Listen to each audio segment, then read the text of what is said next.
Dobrodošli u još jednu epizodu podcasta Inovacije od ideje do inovacije. Danas spajamo kreativnost, društvenu odgovornost i biznis. Naša današnja gošća je gospođa Adrijana Husić, vlasnica studija Cassiopeia sa više od 20 godina iskustva. Dobroveče i dobrodošli. Hvala na pozivu i radujem se razgovoru večeras. Takođe, zaista nam je zadovoljstvo što ste pored svih vaših interesovanja odvojili vrijeme upravo za ovaj podcast kako bismo podstakli mlade ljude koji se možda dvoume da li da zakorače u taj svijet, da im damo neki vjetar u leđe i pružimo podršku. Moje prvo pitanje za vas jeste vaš sami početak. Vi ste prije svega svoju karijeru započeli u nevladinom sektoru, nakon čega ste radili u većim korporacijama i zaista ste imali bili ste i na rukovodećim pozicijama. Kako je sve to uticalo na vaš put i upravo na to što ste se odlučili za društveno odgovorno preduzetništvo? Pa, kao što si i rekla, ja sam počela rad kroz nevladinu organizaciju Juventus i to je bila srednja škola i to je bilo prilično davno, znači ima više od 20 godina tome i nekako je krenulo slučajno. Od debatnog kluba, časopisa, a nevladine organizacije tada su stvarno bile pokretač tih društveno odgovornih aktivnosti i negdje su, čini mi se, kroz svoj rad, kroz projekte koje smo radili aktivnosti, bile na neki način pokretač društveno odgovornog poslovanja, ne samo generalno u civilnom sektoru, već i kroz različite saradnje sa kompanijama.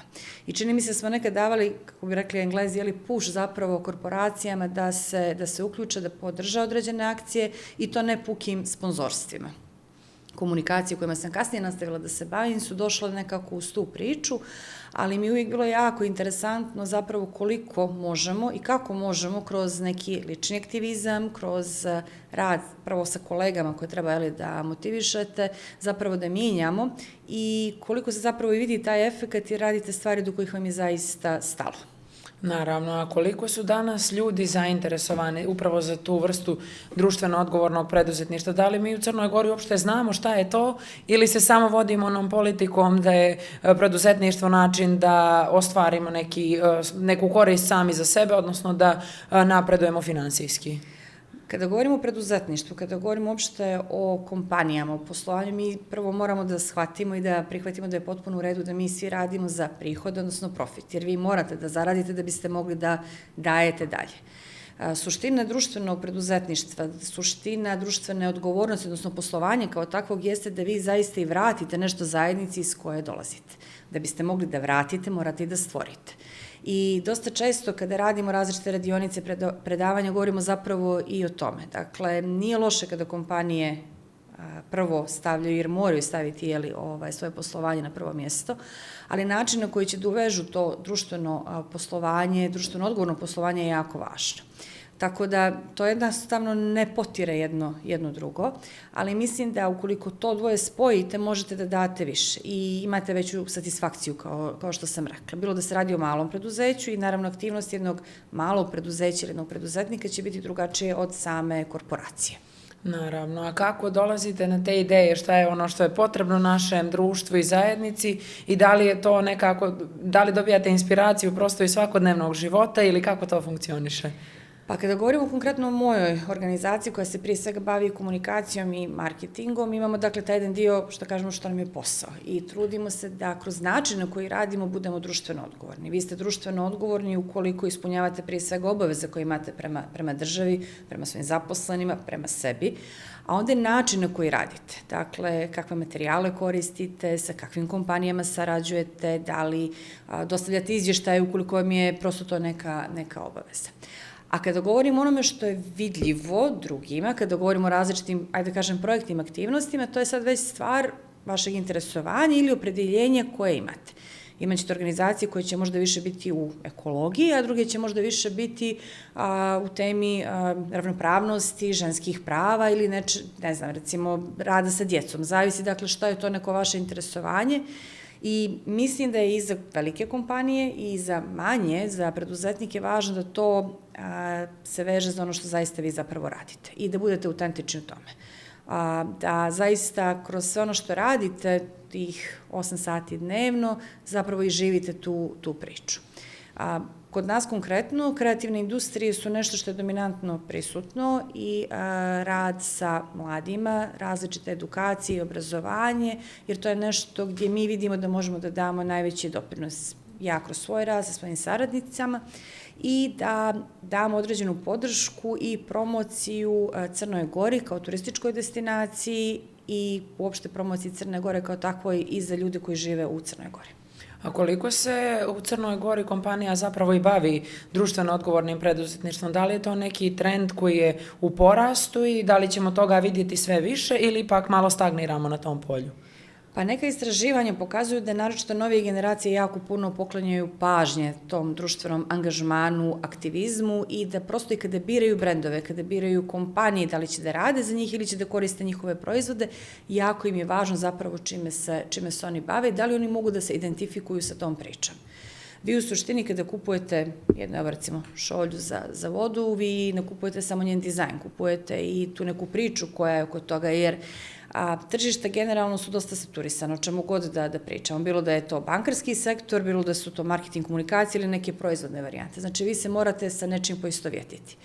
A ako tražite način da dođete do ciljne grupe, ako ja želim da dođem do tebe, moram da ti ponudim nešto i to je upravo ta neka kopča na kojoj svi mi moramo i treba više da radimo.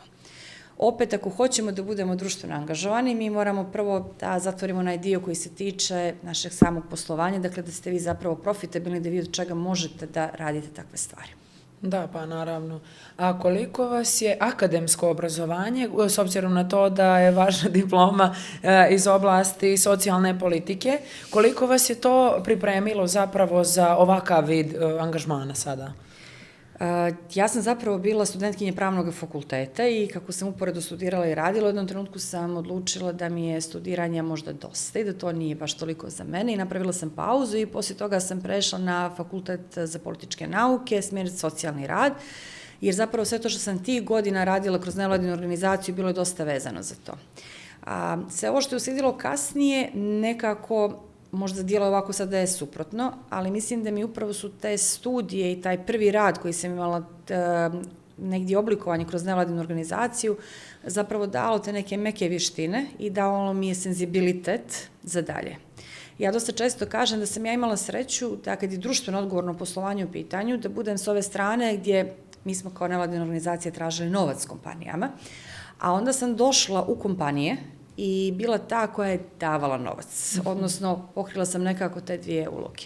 I sad imam tu treću ulogu, a to je da sama imam svoju kompaniju, svoju firmu i da i radim takve aktivnosti, ali dosta često se i mi uključujemo i bivamo od jedne šire priče.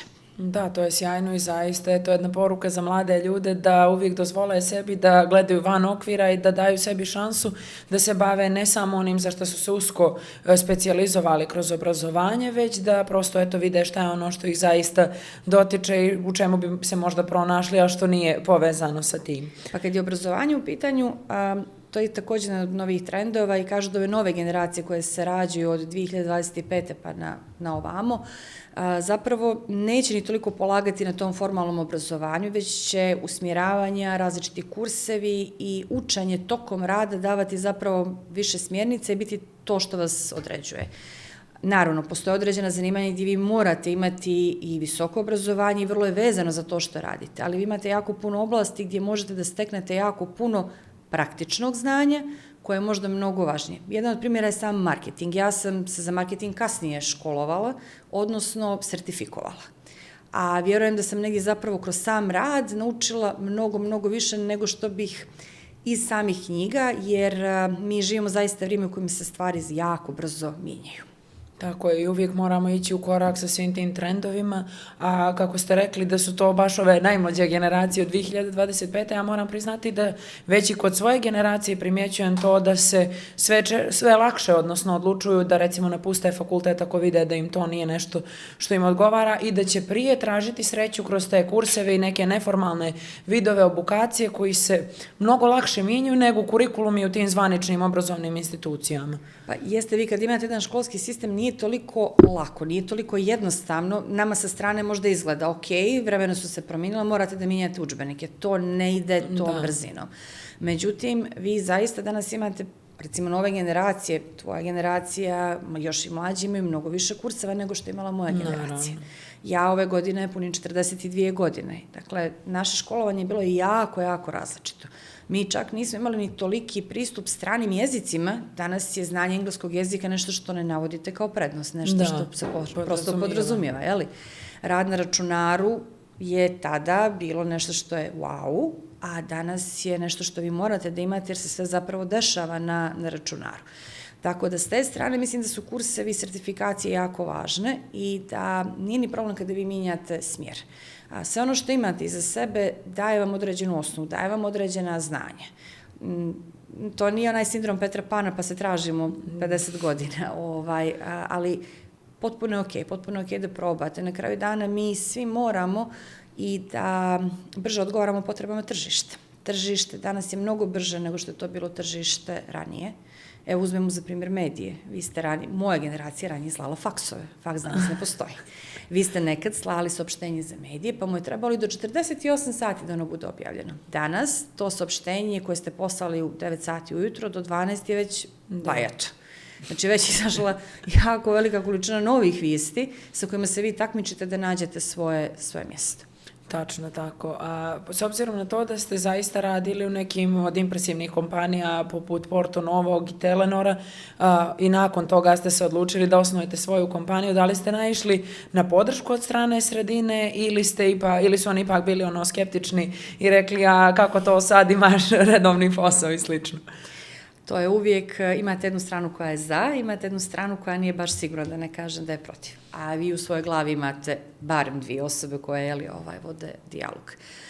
Tako da, ja mislim da negdje preduzetništvo traži određenu zrelost i da svi oni koji su prošli put, bilo da se radi o državnom poslu ili o korporacijama, imaju jednu jako dobru osnovu i mogu lakše da se nose sa teretom preduzetništva.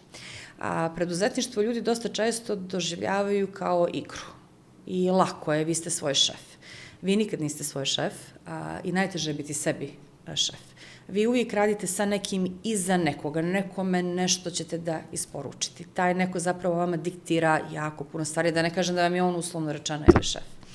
Naravno, kada imate svoju firmu, svoju kompaniju, odgovornost je na vama da zaradite sve što je potrebno da pokrijete troškovi, da zaradite nešto.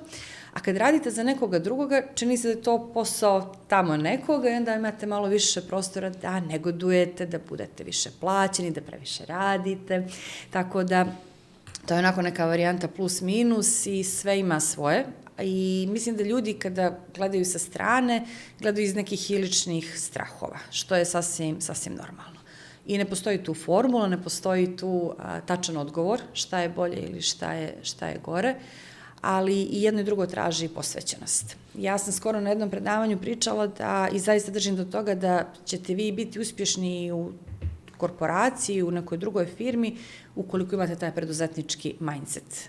Jer vi zaista morate da stvarate. Preduzetništvo je zapravo to, da ste vi uvijek okrenuti ka stvaranju i doprinošenju.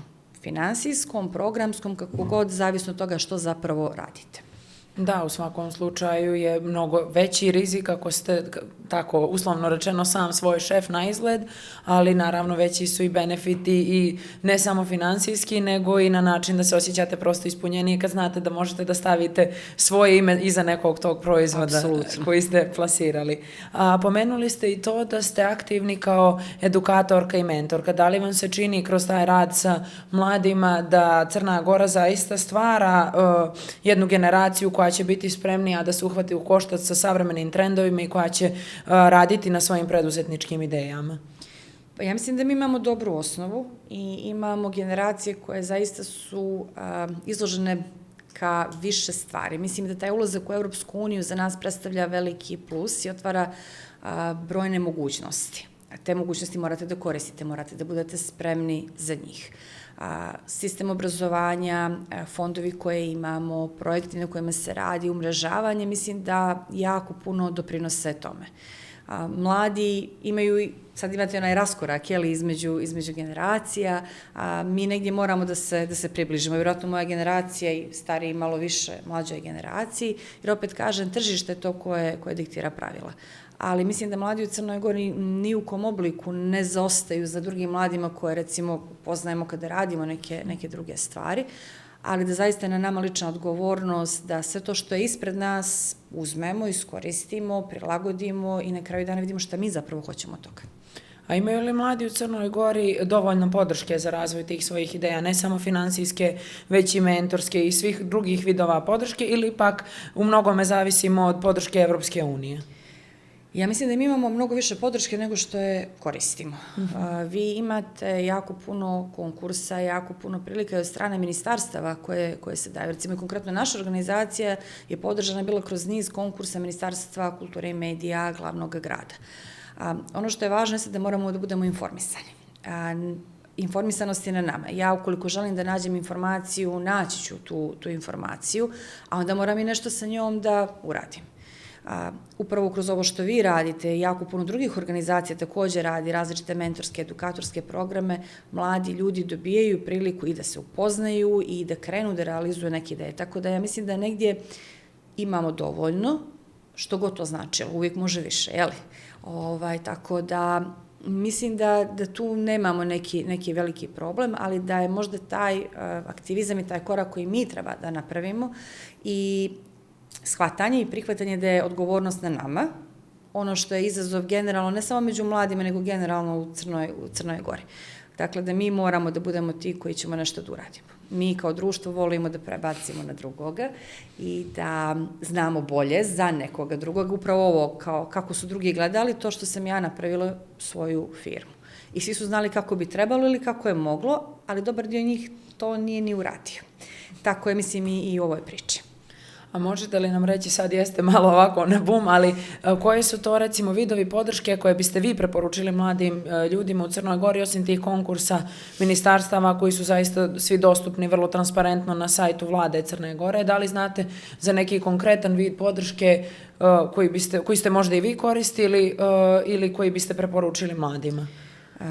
Vi imate, pored vlade, ministarstava, podrške koje se daje na taj način, gotovo sve opštine imaju različite programe koje su dostupni opet kroz različite linije. Nemali broj privatnih kompanija takođe ima različite programe ili je spremno za saradnju ukoliko vi imate određenu ideju. Evropski fondovi, evropski projekti se sve više otvaraju kao takvi. To su prilike za umrežavanje, ali i prilike za finansiranje, za dobijanje podrške za određene ideje. Organizacije poput vaše, brojne, takođe umrežavaju mlade ljude i daju im takođe opet novčane prilike i podrške za različite projekte. Ono na što smo i mi takođe navikli, a to su različiti donatori, projektne aktivnosti koje možete da nađete. Google je svemoguć, svašta zna, kao i različiti AI toolovi, odnosno alatke, i zaista od informacija se može doći. Vi morate da imate ideju. Pored toga što imate ideju, morate da znate šta hoćete sa tom idejom i kako hoćete sa tom idejom. I onda je taj dio je na vama. Tako da od čekanja neće biti baš mnogo koristi, prosto opet morate vi praviti taj korak. Tako je, ja se zaista nadam da ćemo mi kroz nekih par godina u Crnoj Gori dobiti, to jest da ćemo imati neku platformu koja će na jednom mjestu imati sve informacije o dostupnim grantovima, konkursima. Znam da su već postojale neke inicijative, da to Mladi Info jako dobro rade, ali ono što smo zaista mi čuli u radu sa mladim u okviru ovog projekta, ali i ostalih, jeste da im je potrebno upravo to, jedan centralizovani sistem, da kažem, gdje oni mogu da se upoznaju i sa prilikama za finansiranje svojih projekata, ali i da se upoznaju, eventualno da se umreže sa drugim mladima koji se bave sličnim ili istim temama kao i oni. Ja tu moram da kažem da se tu malo radi o ljenosti. Da. Kad uđete na svemogući google.com, kad ukucate prilike za mlade, grantovi za mlade, na našem ili na engleskom, vi ćete do svih tih informacija da dođete. Da, naravno da je lakše kad to se imate na jednom mjestu, ali nije to tako daleko. Opet, gledam iz perspektive nas prije 20 godina, koliko je nama teže bilo da dođemo do tih informacija. Jer nije toliko digitalizovano društvo bilo. Danas ne postoji to što vi ne možete da nađete i što je na 2, 3 ili 5 klikova od vas. Naravno, a isto tako, pošto smo pomenuli i sve EU grantove, moram da istaknem i da zaista postoji jako puno radionica od kojih smo jednu i mi organizovali za pisanje EU projekata, tako da ni za to zaista nema izgovora da kažu mi ne znamo da pišemo projekte, za sve uvijek postoje razne vrste obuka i kurseva i slično. A možete li nam reći nešto više upravo o igri Memorije Čudesna Crna Gora i o Crnogorskoj Bojanci? Kako ste došli na tu ideju, kako se to sve razvijalo? Da li planirate nešto posebno sad oko 20 godina nezavisnosti? Naši projekti su nastali 2020. godine u toj nekoj post-covid atmosferi, tad je nastala zapravo i Kasiopeja. I inicijalno je zapravo krenuli s te priče kreativnih industrija. Bojanka je izašla iz naše kuhinje, a iz kuhinje Ribizla, naše partnerske organizacije, su krenule igre Memorije, onda smo mi to spojili u jednu priču. I od tada, dakle ove godine slavimo 5 godina, nama je 12. maja bio rođendan i izdali smo Čudesna Crna Gora posebno izdanje i krenuli sa nekim malim rebrandingom, jer prosto kad napunite 5 godina, vrijeme da i vi rastete, tako da naši proizvodi rastu i upravo zahvaljujući podršci Ministarstva kulture i medija, mi smo prošle godine digitalizovali igre Memorije i aplikacije Kreativne kockice dostupna kao besplatna online igrica za web platforme, ali i kao Android i iOS aplikacije. Sad radimo na jednom projektu digitalizacije takođe Bojanki, pored ovih štampanih izdanja koje radimo. I to je recimo jedna priča i dokaz da postoji podrška i interesovanje od državnih institucija, a s druge strane nama daje priliku da se i mi kao takvi širimo. Za nas je ova godina posebno značajna upravo zbog tog našeg jubileja i pored digitalizacije Bojanke širit ćemo izdanja, kažem vrijeme za neki mali i rebranding i pravljanje nekih novih proizvoda, tako da se vrlo radujemo i vrlo smo u toj priči i to jeste recimo isto jedan projekat koji je projekat preduzetnički.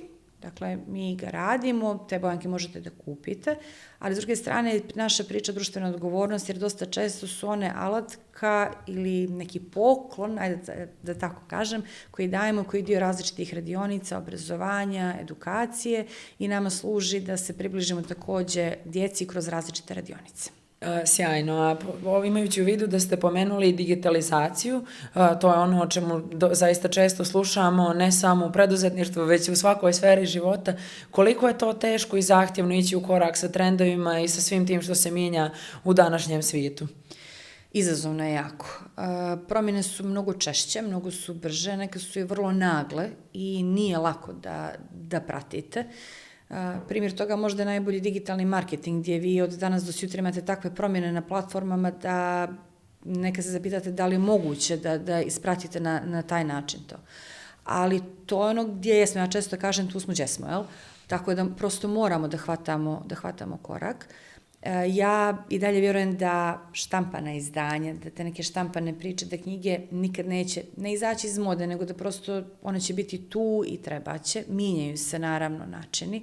Naša pažnja se promijenila, koliko pratimo, koliko želimo i na koji način i onda i mi moramo da damo nešto kroz taj, vodeći se time. Digitalizacija je tu da nam olakša posao, digitalizacija je tu da neke korake koji su možda suvišni prosto preskočimo. Ja vrlo volim AI alatke, vrlo cijenim da mogu da nam budu dobri saradnici i da zaista možemo da sebi olakšamo i da neke operativne stvari koje nam uzimaju puno vremena da minimizujemo, da bismo ostavili dovoljno prostora za kreativnost. Jer vi da biste bili kreativni, vi morate ovaj operativni dio da završite, da očistite, a vi morate da imate jednu glavu koja je voljna, odmorna i upravo iz tog razloga mislim da je super ako vi možete neke stvari, neke izvještaje koji su možda manje zabavni, neke financije koje nama kreativcima nisu ali toliko interesantne da automatizujete. Tačno tako, meni se čini da sam na Redditu ili tako negdje pročitala jedan citat, želim da AI za mene kuva i sprema da bih ja mogla da pišem, a ne da piše za mene da bih ja mogla da radim ove svakodnevne aktivnosti. A Tako. možete li nam reći kako i na koji način recimo proizvodi poput Crnogorske Bojanke i generalno društveno odgovorno preduzetništvo pomaže da se istakne Crna Gora u svijetu? Pa mi smo kroz projekat Crnogorske Bojanke i Igara Memorije za ovih 5 godina oko nekih 70.000 različitih primjeraka izašlo iz našeg studija i došlo do različitih ljudi, malih, velikih, ljudi iz Crne Gore, regiona i svijeta. I mi smo kroz te bojanke pričali priču o Crnoj Gori i nastavljamo da pričamo. Kroz igrice, sličan način, a kada sve to digitalizujete, imate mnogo širu platformu da upravo pričate priču, da one koji su bili možda podsjetite, a da one koji žele da dođu da ih dodatno motivišete. I mislim da su to neke najljepše priče koje mi možemo da šaljemo, najljepše poruke koje možemo da damo. Ljudi vole lijepe priče i mislim da sve ono što su društveno odgovorne aktivnosti zapravo i služi tome. Da, loša informacija će brže da stigne, trač se brže širi online, ali mislim da su ljudi sve više željni tih dobrih priča. I vi kada birate da negdje idete, da negdje putujete, da birate zemlju možda da živite, jer vi imate sve više, opet te mlađe generacije koja jednostavno se ne veže za određenu zemlju, nego bira da bude nomad, bira da radi danas iz Crne Gore, sutra možda iz Hrvatske, preksutra iz Francuske. Da biste vi tog mladog čovjeka zainteresovali, morate da mu date nešto, a to će biti dobrim pričama. Naravno, i ja se zaista nadam da ćete vi i svi ljudi sa sličnim idejama zaista biti pravi ambasadori Crne Gore u svijetu, jer samo kroz ovakve ideje možemo predstaviti ono što zapravo jesmo. Sve ove, političke posjete i slično ne predstavljaju našu srž, nego upravo ovakvi neki projekti gdje su ljudi prepoznali sve ono što lijepo imamo u državi i odlučili da to prikažu u svijetu na neki način na koji ga oni lično vide. Pa ja mislim da mi svi imamo ulogu u tome i to je opet ono što sam rekla, svi imamo ličnu odgovornost i svi pravimo neke svoje korake. A nama i politike i političari su potrebni, ali nam trebaju i ljudi koji će da rade ovaj drugi dio posla, da tako kažem. I na različite načine. Moje interesovanje je drugačije od tvog interesovanja, jeli? I drugačije ćemo pričati da pričamo. Na kraju dana, način na koji ja pričam, nekome će se svidi, nekome neće. Tako će da bude i sa tobom ili sa nekim trećim. I važno da na taj način dođemo do što više ljudi. Tačno tako. Mi se, nažalost, približavamo kraju ovog razgovora, pa bih vas zamolila ako imate neku poruku za mlade ljude koji se bave preduzetništvom ili razmišljaju da počnu da se bave, eto neki vjetar u leđa da im budete. Moj vjetar je u leđa je taj da morate da se okružite dobrim ljudima, ne onima koji će da vas tapšu po ramenu, nego onima koji će da vam kažu kad nešto nije okej. Hoćete li da se pitate, kao i ja i moje saradnice svakog drugog, trećeg dana šta je meni ovo trebalo? Hoćete, ali to je potpuno okej. I doći ćete do odgovora, tako da na kraju dana sve će da bude okej. Hvala vam puno zaista na ovako jednom divnom razgovoru što ste podijelili čitavu ovu priču oko nastanka svih vaših projekata pa do dana današnjeg i zaista vam želimo svu sreću u daljem nastavku ne samo biznisa nego i razvoja novih projekata i ideja. Hvala i mi se radujemo da zajedno pričamo najbolje priče iz Crne Gore. Dragi gledalci, ovo je bila još jedna epizoda podcasta Inovacija od ideje do inovacije. Želim vam da do sljedeće epizode razmislite šta je ono što vi prepoznajete kao potrebu u našem društvu, da vidite šta je ono što vi možete pretvoriti u vaš lični biznis i ukoliko imate ideju da nam se javite, da vam pomognemo i da zajedno sarađujemo kako bi Crna Gora bila bolje društvo.